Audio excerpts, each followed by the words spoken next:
Old long lost friend.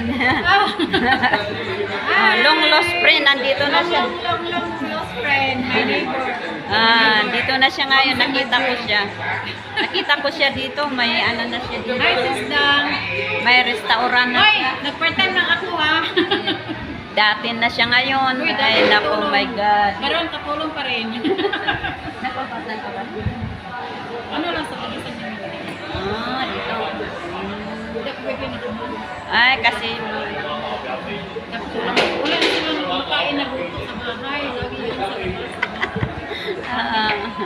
yan ito si ano, Hershey. Hershey.